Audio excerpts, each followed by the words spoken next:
Welcome to the Trauma Unit Podcast. Featuring Joe Sway and John. And Amber on the intro. You know what's What up? You know the vibes. Hello. Right? The question I say is, if you can't give a homeless person or anyone in need something at $10, you're not going to give it to them at $1 million. Looks like you lost another You're not going to give it to them. No, at you're $1 not. I mean, listen. That's how I feel. I would say there's a possibility that you can give when you are in abundance, and you're safe. Abundance. You're putting yourself at risk if you give more than $3. But abundance. But $10 is not an abundance. It's an abundance in a moment. But remember this, when you talk about abundance, right? When you hear a lot of people speak and you ask them, oh, what is your goal right now, right? They say, I want my family to struggle, I want this and that and that, right? You say, okay, so what's the money number you gotta make in order for you to be good? And everybody says, enough. No one ever says an actual number. You get what I'm saying? Well, nobody knows the number because the numbers keep going up through society. The numbers keep going up through them, not society. You assimilate to what society says it's supposed to be. Man, but things have a dollar amount already. Things have a dollar amount. Things have a dollar amount. Like, okay, you want to get an apartment, you know what you gotta have. You know the credit score you gotta have. You want a house, you know what you gotta have. You gotta have more to get more. So if you're in a perspective where you only have $10, you don't have more. You just have what you have. You know what I'm saying? So you just have to make the constant decision. Can you monopolize with your thought process with less? And like a brother like myself, I've always done more with less. So I know how to operate with less. Do I know how to say no because I know what I have? Yes. You know what I'm saying? It's not meant to be given everybody if God gave it to you if he doesn't give you the knowledge to give. You get what I'm saying? Like, I've been holding on to like $3 in my what is it? The little thing in your car where you could just check out yourself while you drive. Looks like you lost another one. That little mirror right there. I've been holding $3 since I came from California right there. I've been adding to that as I've been driving. If I get spare change, I put it up there, like as far as dollars go. But I see the same 3 people on that little turnpike going into downtown. And I was hesitant to give those 3 the money that I had up there because I felt like that was the money that I was holding for my memory, for me.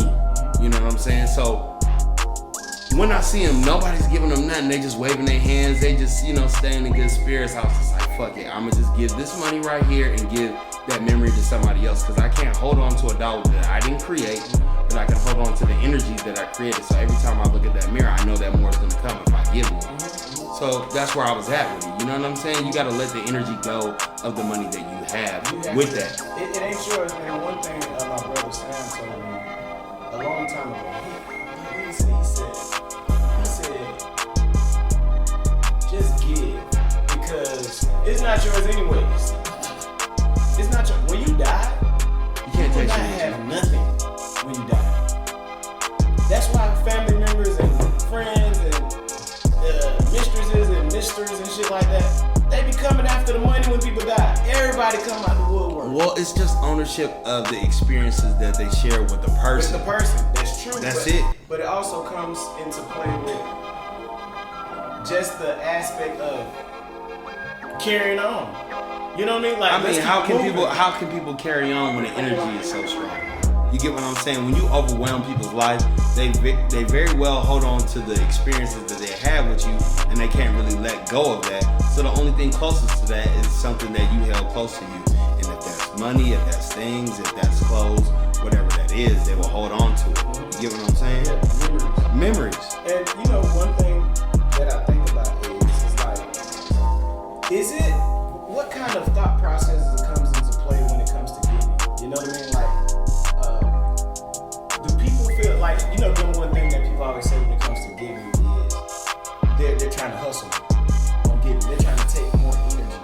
You know what I mean? Like, how people say, like, I don't know, he gonna just take some alcohol and ride something with it, or I mean, he is. He or she is. That's not a fact, though. But if they need money, right?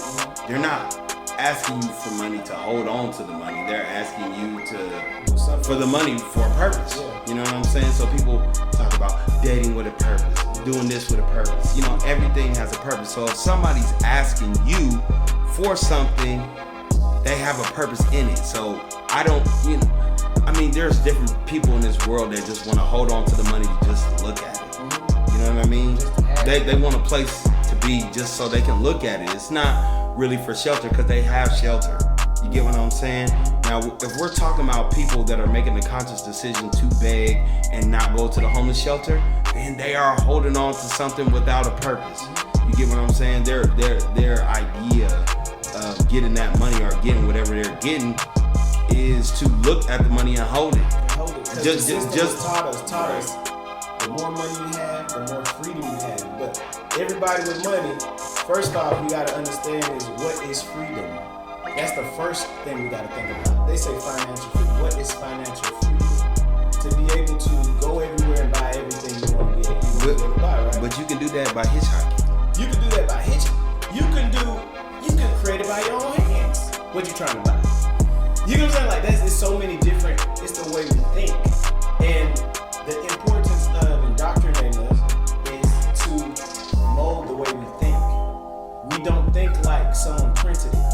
We're not thinking like right now someone's printing it. People say they print it, but due to the fact we see the energy that it still creates, we're not thinking much of it. But do the person who prints the money think about money like we think about money? Nah, because they got that money already that they print. Because they print it, right? A person just like you, a person just like you, printing money at the top, not worried about money like me and you. That's crazy to me, and that will never make any kind of sense to me. And to me, it honestly feels as if it's hamster wheel shit. Straight hamster wheel shit. But you gotta keep the world spinning in order for the world to spin. You gotta keep the world spinning in order to keep the world confused, like the world we've been grown to love. We've grown to love a wicked world that has kept the world confused since the day I was born, 1989. Well, I mean, shit, anytime you put somebody in captivity, that's confusion. It's confusion, and off of the strength of people not even understanding, first and foremost, that they're under captivity. Yeah, your radius of which way you can go is far and wide. You go, your dog collar can go to another country, but you gotta come back. You get what I'm saying? Well, I mean, that other country made it like that. The other country made like that, and your country made like that too, off a straw man. Well, shit, they all selfish at the end of the day. They want you to come in and go out. The door swings both ways. Straw man. They gave us a social security number. They gave us a birth certificate. Basically signing us over Ownership to the government. Basically giving you a barcode. The back of your social security number got a barcode on it. So they could scan you and be able to be like, hey, here you go, that's our person. That's our kettle. Quote unquote. So when people think like they're in a system that is thriving and doing all these things for them, think about it. What are you doing for them? What are you doing for them? You think the system is over here helping you out. You used to grow your own food. You used to take care of yourself back in the days, but now, guess what?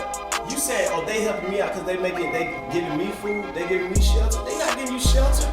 You working 40 hours a week for that shelter. Well, you're giving them shelter and giving yourself some shelter. You giving them kingdoms. Well, it's lesser quality of life. Yeah. To be honest with you, you really just have to choose your quality of life and what that looks like for you. Most people are confused.